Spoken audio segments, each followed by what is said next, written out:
Hola, bienvenidos al Tuya Gallardo, el canal en el cual hablamos de temas históricos, historia de nuestro hermoso terruño patrio, es decir, el Ecuador. El día de hoy hablaremos acerca de un personaje un poco controversial para la historia del país. Vamos a hablar acerca de Juan José Flores, el primer presidente del Ecuador. La vida republicana del Ecuador comenzó en el año 1830 con la separación del Distrito del Sur, como en ese momento nos llamaban, de la Gran Colombia, de este proyecto que Simón Bolívar llevó a cabo por pocos años. No resultó por diferentes motivos, uno de estos son las ambiciones personales, el regionalismo, también influyó mucho lo que es el diferente pensamiento. Pero esto dio paso a que se cree la República del Ecuador. Esto también habla acerca de un tema un poco polémico, el nombre de Ecuador. Históricamente, nuestro territorio debió llamarse la Real Audiencia de Quito, porque desde la época colonial se le conocía así a este territorio. Pero para evitar conflictos entre costeños, serranos, personas del Austro, se tomó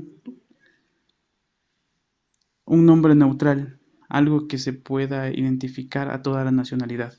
Pero eso hasta el día de hoy es un problema de identidad cultural. Porque, por ejemplo, los guayaquileños se sienten guayaquileños, los quiteños quiteños, los cuencanos cuencanos. Nadie puede decir soy ecuatoriano. Esto pasa mucho más como ya lo dijimos en Guayaquil. Pero no nos alejemos del tema del día de hoy. Vamos a hablar acerca de, como se dijo, Juan José Flores, primer presidente del Ecuador. ¿Quién fue Juan José Flores? Juan José Flores nace un 19 de julio de 1800 en Venezuela. Es algo curioso que el primer presidente del Ecuador sea venezolano. Pero esto se dio porque, como ya se dijo, el Ecuador pertenecía a la Gran Colombia. Los militares que participaron en las guerras de independencia tenían derecho a quedarse en las tierras donde habían tenido luchas importantes o batallas importantes. Y a este derecho se acogió Juan José Flores. Él muere el 1 de octubre de 1864 en la isla Puna. Él muere, como dicen vulgarmente, de forma cristiana, defendiendo a la patria. Pero ¿cómo fue su vida en la juventud? Él era una persona de escaso intelecto, pero no porque él tenía alguna deficiencia, no, sino que no tuvo una formación. Su formación fue empírica, fue muy rústica. A los 13 años él no sabía leer ni escribir, por lo que se involucra en el ejército. Entra como soldado, le dan el grado de alférez y eso hay que destacar. Juan José Flores fue un excelente militar. Es por eso que es ascendido por Simón Bolívar al grado de coronel. Por este gran desempeño en el campo de batalla logra posicionarse en los principales grupos oligárquicos de Guayaquil y Quito. Se enfoca más en la aristocracia quiteña. Es por eso que se casa con Mercedes Gijón de Vivanco el 21 de octubre de 1824, heredando alguna de sus tierras. Juan José Flores tuvo 3 periodos de presidencia aquí en el Ecuador. Los vamos a llamar los florianismos. El primer periodo comienza el 22 de septiembre de 1830 y termina el 10 de septiembre de 1834. Es decir, duró 4 años. Como ya se dijo, Juan José Flores no se caracterizó por ser un gran estadista.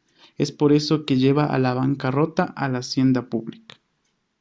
El presupuesto del Estado en esa época era de 387.973 pesos, de lo cual el 52% pasó a manos del ejército, es decir, aproximadamente unos 200.000 pesos.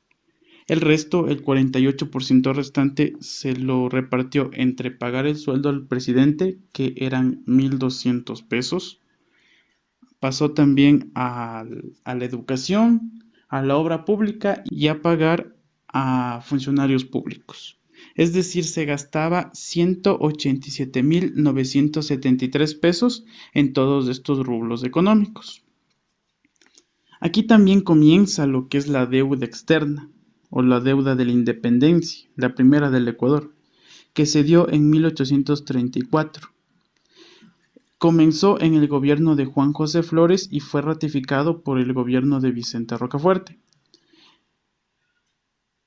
En este periodo, el presidente no envió a ningún representante para que negocie la deuda, por lo que al Ecuador se le asigna el 21,50% de toda la deuda, lo que aproximadamente correspondía a 22.230.631,64 pesos, que para la época era demasiado dinero, que no pudo ser invertido en el Ecuador. También un dato curioso es que esta deuda se termina de pagar en el año de 1874, es decir, después de 140 años. Este gobierno no tuvo solo cosas negativas, sino también tuvo cosas positivas. Una de ellas es la anexión de las Islas Galápagos el 12 de febrero de 1832. Es por eso que una de las islas lleva el nombre del presidente, la isla Floriana.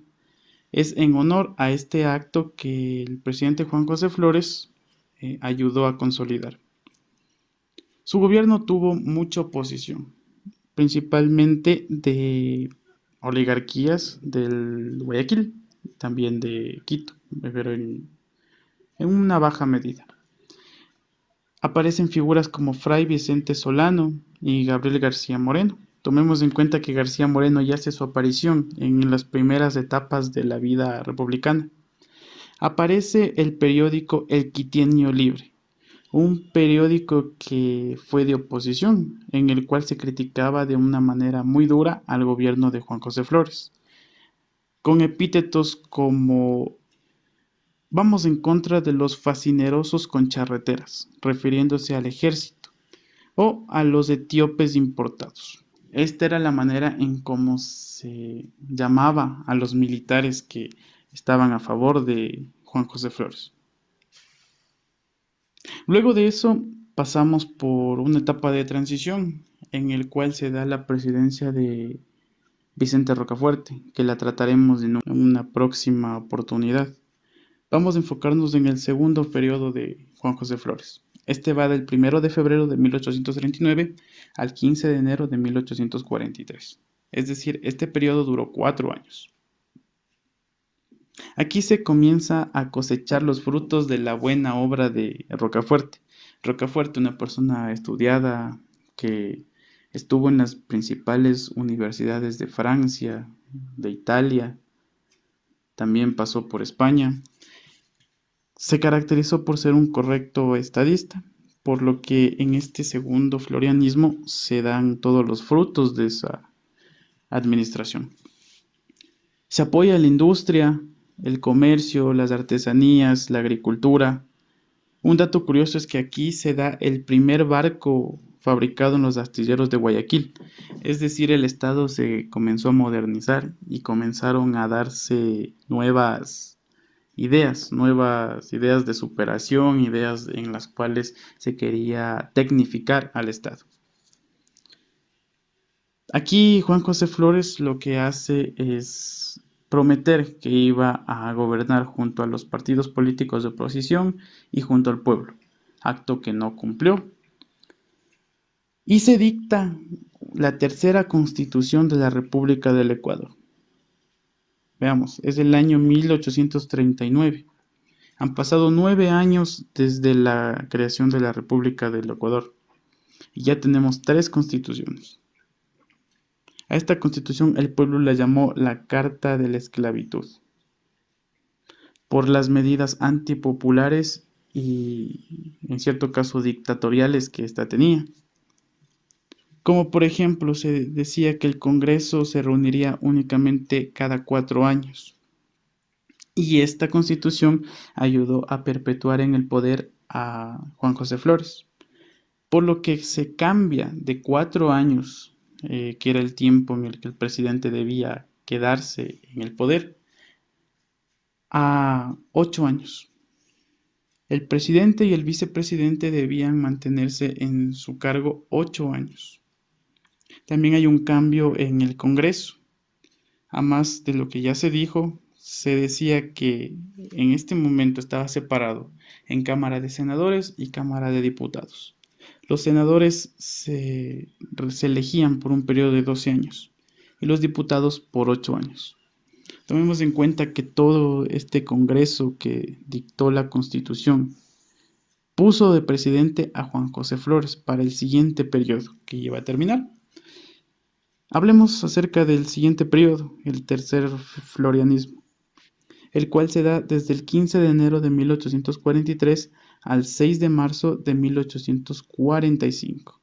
Este periodo duró únicamente 2 años. ¿Qué caracterizó al tercer florianismo? Primero, no culminó por las diferentes revueltas que hubo principalmente en Guayaquil. Se dicta un impuesto de 3 pesos y 4 reales. Este pequeño acto de poner un impuesto al pueblo ecuatoriano fue la chispa que explotó la revolución. Se dan levantamientos en Chimborazo, en Pichincha, en Imbabura, en Carchi y también en Guayaquil. Se da la famosa revolución marxista, una revolución que se da en el mes de marzo, por eso se lleva ese nombre. No nos confundamos con la revolución marxista de Karl Marx y socialista. No, esta revolución fue porque se dio en el mes de marzo. Hay luchas entre el ejército floriano y los marxistas, los revolucionarios, que traen mucha muerte al Ecuador. Y siempre los que pagan los platos rotos es el pueblo, la carne de cañón. Los grandes dirigentes nunca son afectados. Es por eso que en 1845 se reúnen en la hacienda La Virginia el presidente Juan José Flores con los dirigentes de la revolución.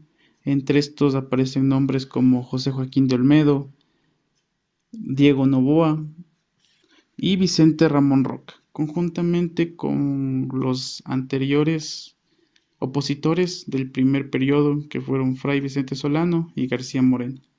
Se firma un decreto en el que se mantiene la propiedad raíz del presidente, sus poderes como dirigente de la patria, como precursor de la independencia, y se cambia por una junta formada por estos tres personajes, Olmedo, Noboa y Roca, terminando así esta etapa de la historia, una vida de triunfos para Juan José Flores en el tema económico, político, militar. Y es así como comienza la etapa republicana del Ecuador. Esta etapa caracterizada por un conservadurismo enfocado en el beneficio de las oligarquías y no del pueblo. Estas oligarquías que quieren mantenerse en el poder, no soltarlo, se embriagan por el poder. Y es pues, la razón de que siguen, se mantienen, reforman constituciones que solo son aplacadas por revueltas, que no será la primera del Ecuador, ni la última en un futuro. Bueno, hasta aquí la transmisión del día de hoy. Espero que les haya gustado el contenido, que les haya hecho reflexionar acerca de la vida política del Ecuador, de cómo comenzamos como república. Recordándoles que se suscriban a este canal para más contenido de este tipo. En la descripción aparecerán mis redes sociales para que sigan la página donde se publican datos acerca de la ciudad muy interesantes. Dejen su like para saber si mi contenido es de su agrado y si tienen algún tema que podamos tratar en una próxima transmisión, déjenlo en los comentarios. Muchas gracias.